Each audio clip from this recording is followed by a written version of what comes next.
নতুন পানির মাছ। এটা হচ্ছে কি মাছ জানো? এটা হচ্ছে পুঁটি মাছ, এটা হচ্ছে ট্যাংরা মাছ, এটা হচ্ছে কি বাইলা মাছ। হ্যাঁ, এখন এগুলোকে হাতে মাখিয়ে রান্না করা হবে। এই যে সবগুলো উপকরণ কেটে নেওয়া হয়েছে: কাঁচামরিচ, ধনিয়া পাতা, টমেটো, পেঁয়াজ।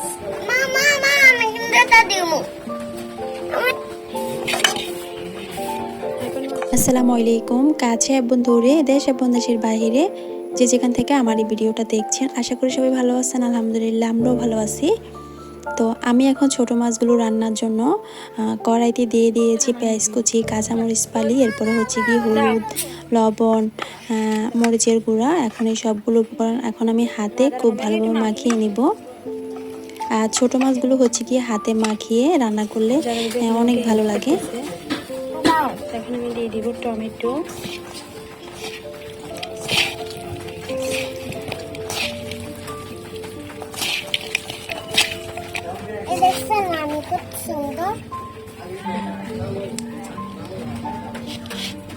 আমার হাতটা তো এরকম সুন্দর, আমি এরকম দেখছেন।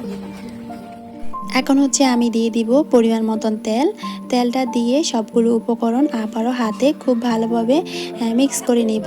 আর এভাবে হাতে মাখিয়ে ছোটো মাছ রান্না করলে ছোটো মাছের স্বাদ বেড়ে যায় আরও দ্বিগুণ। তো এগুলো হচ্ছে আমাদের বাড়ির পাশে যে নদী আছে, তো নদীতে হচ্ছে গিয়ে নতুন পানি উঠেছে, ওই নদীর ছোটো মাছ এখন রান্না করব। তো মাছগুলো অনেক ফ্রেশ, একদম সকালে তাজা যে মাছগুলো ধরা হয়েছে ওই মাছগুলো। এখন আমি সবগুলো উপকরণ হাতে খুব ভালোভাবে মাখিয়ে এরপরে হচ্ছে গিয়ে পরিমাণ মতন পানি দিয়ে চুলায় রান্না বসিয়ে দিয়েছি। তো এই মুহূর্তে যারা আমার ভিডিওটি দেখা শুরু করেছেন, প্লিজ একটা লাইক দিয়ে ভিডিওটি দেখা শুরু করবেন। সেই সাথে যারা নতুন এসেছেন, প্লিজ চ্যানেলটাকে সাবস্ক্রাইব করে দিবেন। আর যারা অলরেডি সাবস্ক্রাইব করেছেন তাদেরকে অসংখ্য ধন্যবাদ। তো অন্য চুলায় হচ্ছে গিয়ে আমি দুধ জাল করে নিচ্ছি। তো আজ হচ্ছে গিয়ে দুধ জাল করে এরপরে হচ্ছে গিয়ে দই পাতা হবে। তো এখানে দুধটা খুব ভালোভাবে জাল করে ঘন করে নেব, এতে করে দই স্বাদটা আরও বেড়ে যাবে। তো এই তো মাছের বলক চলে আসছে। তো আমি হচ্ছে গিয়ে মাছগুলো একটু নেড়ে চেড়ে দিচ্ছি। আর এর মধ্যে হচ্ছে গিয়ে আমার ছোটো মাছ রান্না হয়ে গেছে। এদিক দিয়ে হচ্ছে গিয়ে চাল ঝেড়ে নেওয়া হচ্ছে। তো আম্মা হচ্ছে গিয়ে একদম এক বছরের চাল ঝেড়ে একবারে ড্রামে করে রেখে দেয়। তো ড্রামে হচ্ছে গিয়ে ওষুধ দিয়ে রাখে, এতে করে চালগুলো খুব ভালো থাকে। আমার আম্মা আমাকে ভালোবাসে দেখে আম্মা আমাকে অনেক কিছু বানাই দেয়। দই বসানোর জন্য এখানে হচ্ছে গিয়ে 2টা কাপ দই আনা হয়েছে। আর এগুলো হচ্ছে গিয়ে দই বসানোর পাত্র। তো আরও কিছু পাত্র লাগলে পরে আবার আনা হবে আর কি। আর এদিক দিয়ে হচ্ছে গিয়ে দুধটা খুব ভালোভাবে জাল করে একদম ফ্যানের নিচে রেখে এরপরে হচ্ছে গিয়ে দুধটা ঠান্ডা করে নিয়েছি। কেমন হয়েছে? আর খাবা? এখন হচ্ছে আমি কাপ দইগুলো একটা পাত্রে ঢেলে নিব। তো 2টা কাপ দই একটা পাত্রে ঢেলে এরপর হচ্ছে গিয়ে একটা চামচের সাহায্যে কাপ দইগুলো একদম মিহি করে নিব, এতে করে দইগুলো একদম পারফেক্টভাবে জমবে আর কি। তো আমরা হচ্ছে গিয়ে গতকাল রাত্রে বাড়ি আসছি। তো আমাদের হচ্ছে গিয়ে বেশিরভাগ বৃহস্পতিবারে রাত্রে বা শুক্রবারে বাড়িতে আসা হয়, এছাড়া খুব বেশি একটা আসা হয় না, কারণ বাচ্চাদের তো এখন স্কুল খোলা প্রাইভেট আছে, এজন্যে। এদিক দিয়ে হচ্ছে গিয়ে আমার দইটা মিহি করে নেওয়া হয়ে গেছে। আর দইয়ের মধ্যে হচ্ছে গিয়ে কোনো দানাদার ভাব নেই। এখন হচ্ছে আমি দুধটা চেক করে নিচ্ছি। তো দুধটা হচ্ছে গিয়ে কেমন গরম। তো একটা আঙ্গুল চুবিয়ে বেশ কয়েক সেকেন্ড রাখা যাবে আর কি, এরকম উষ্ণ গরম থাকা অবস্থায় দই ঢেলে দিতে হবে। দই ঢেলে দেওয়ার পর হচ্ছে গিয়ে দই আর দুধটা খুব ভালোভাবে মিক্স করে নিতে হবে।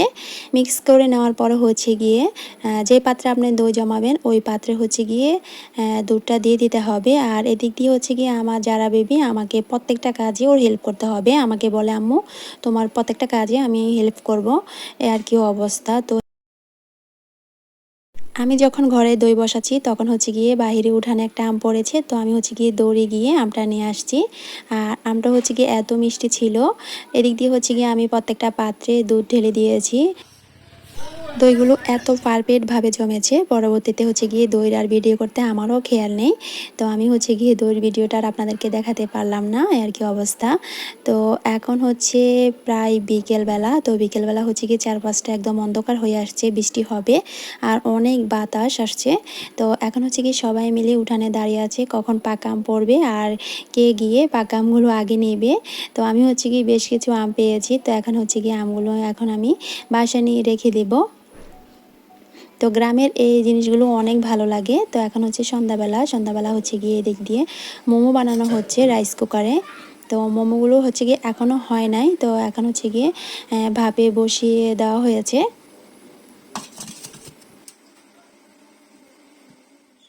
আমি হচ্ছে গিয়ে আগে একটা মোমো খেয়ে নিয়েছি, তো আপনাদের সাথে হচ্ছে গিয়ে শেয়ার করব বা ভিডিও করার আমার খেয়াল ছিল না। তো এখন হচ্ছে গিয়ে একটু ভিডিও করে নিচ্ছি আর আপনাদের সাথেও একটু শেয়ার করে নিচ্ছি। মোমোগুলো এত মজা হয়েছিল, একদম সব কিছু পারফেক্ট হয়েছিল। তো এখন আমি মোমো খাচ্ছি আর এদিক দিয়ে হচ্ছে গিয়ে আমি রাইস কুকারে চিকেন রান্না করে নিয়েছি। তো আমার ভিডিওটা এই পর্যন্তই, দেখা হবে নেক্সট কোনো ব্লগে। সবাই ভালো থাকবেন, আল্লাহ হাফেজ।